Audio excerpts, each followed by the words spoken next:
Hello Rachel, it's Wednesday, August 15th, and this is probably going to be a rather long video, I'm guessing. But in response to your haircut, yeah, it is longer in the front, and it freaks me out a little bit, because, like, told her I didn't want face framing layers, but, like, I don't mind layers in the front, I just don't like the ones that are, like, right there. But she was, like, one of, like, the newer people or whatever, and I was kind of, like, telling her that, and I'd already been there for a while and whatever, but, well, it'll make it easier to do stuff like this, like what I did the other day for registration and that kind of thing. And, like, once my hair, like, how I tuck it by my ears and everything, how it kind of bounces up in the front anyways, I don't know if you'll be able to tell as much, but onwards. Okay, punishment time. It's going to be interesting to see how I get through this with my gag reflex. Because as you know, very strong gag reflex, and if it gets too bad, I'm stopping. That's just how it's going to go, because me and gag reflexes don't get along. But I've got my toilet paper. This is already half of this all crumpled up. Glass of water. Unfortunately, empty bottle of Gatorade, which I really should have saved for this whole thing. And I'm going to talk about Syria because it's in the news right now and there's a ton of stuff going down. Alrighty. Why does mine have to get like the... It's like usually I like the fact that we have really nice thick toilet paper, but right now I'm really wishing we had the crappy school kind that's like super duper thin.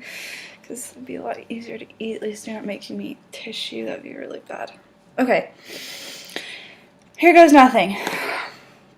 So, the United Nations has decided that both Syrian regime forces and the anti-government rebels have committed war crimes in the Syrian conflict. I'm not entirely sure this is gonna work, considering I just gagged twice on camera. I'm not entirely sure how this is gonna go.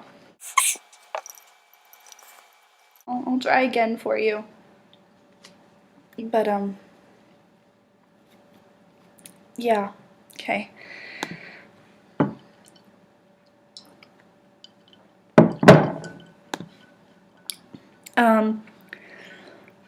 So, the UN has decided that government forces and their allies have committed crimes against humanity such as murder and torture, war crimes, and gross violations of international human rights and humanitarian law, including wrongful killing, indiscriminate attacks against civilian population, acts of sexual violence.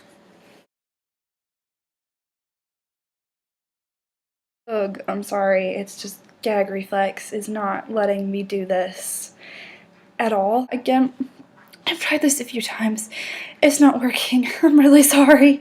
You're just gonna have to listen to me talk a lot about this book instead. I'm trying to think of some solution, something that I have that I hate that I can eat instead.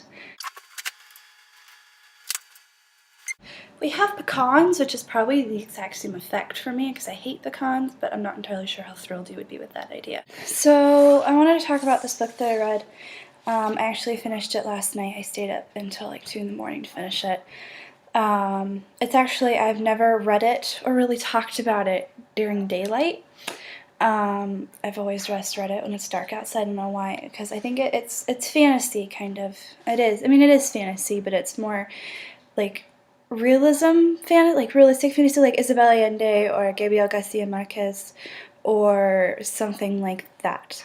But anyways, the book is called The Night Circus, and it's by Erin Morgenstern. And coincidentally, I was just watching one of Carrie Hope Fletcher's videos, and she was talking about how it's one of her favorite books of all time, and I just started reading it. It took me a little while to get into. I was expecting more of a straight narrative with it. And it is, I mean, it is a straight narrative, sort of. Like, it does kind of jump around, and then everything kind of comes, and then wraps everything up. Everything comes full circle at the end. But anyways, it says on the back, the circus arrives without warning. No announcements precede it. It is simply there when yesterday it was not. Within the black and white striped canvas tents is an utterly unique experience full of breathtaking amazements. It is called Le Cirque de Rêves and is only open at night. But behind the scenes, a fierce competition is underway. A duel between two young magicians, Celia and Marco, who have been trained since childhood expressly for this purpose by their mercurial instructors. Unbeknownst to them, this is a game in which only one can be left standing. Amidst the high stakes, Celia and Marco will soon tumble headfirst into love, setting off a domino effect of dangerous consequences and leaving the lives of everyone from the performers to the patrons hanging in the balance. So yeah, it is fantasy and it is a bit of a love story, but it's not like a huge amount of ones. It takes place it's like Victorian era, so like late 1880s to like 1902-ish, mostly in the 1890s and 1901, kind of around there. But it's just, I don't know, like the Cirque du Rêve, well, it has different kind of parts to it almost. Like, there's these little things, and they look like that. It says, like, anticipation, and it talks about, and it says you, it uses second person, and it's like you're in the circus, you're waiting to go in, kind of. Like, you are amongst them, of course. Your curiosity got the better of you, as curiosity is wont to do. You stand in the fading light, the scarf around your neck, pulled up against the chilly evening breeze, waiting to see for yourself exactly what kind of circus only opens once the sun sets. So it has those kind of sprinkled throughout, and then it jumps around. Like, it starts in 1873, 1884, and yeah.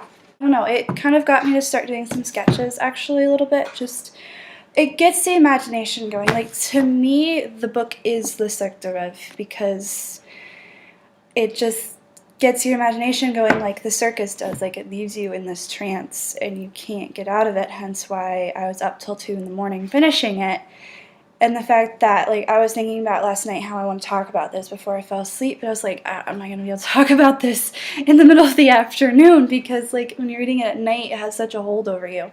It gives you all this great detail, but it's not, like, paragraphs and paragraphs of long, detailed sentences, but you just get exactly what she means. And there's something about the Victorian era. I've read another book in kind of the same genre called The Little Book, and it takes place in Vienna in the late Victorian era, and it's kind of that sort of realistic, like magical realism kind of genre. I don't know what it is about the Victorian era. I think it's because it's a very idealized, very sought after time to kind of get back to in a lot of ways now, like just the fashion and other things. And it is a time of change and all that kind of stuff, but I don't know what it is. And like, it's one of those books that when I go to Europe, I'm bringing it with me and reading it on the trip, because it just, I don't know what it is. Like, and it leaves you with all these places like Vienna. I mean, I've never wanted to go to Vienna so much since I've read these two books, but I want to go there in the winter of 1896 and walk around and go to the opera in one of those, grand opera dresses, which is, of course, slightly impossible. Ugh. Carrie Hope Fletcher had a hard time explaining it. I'm having a hard time explaining it. It's one of those books you really just kind of have to read for yourself. So yeah, just read it.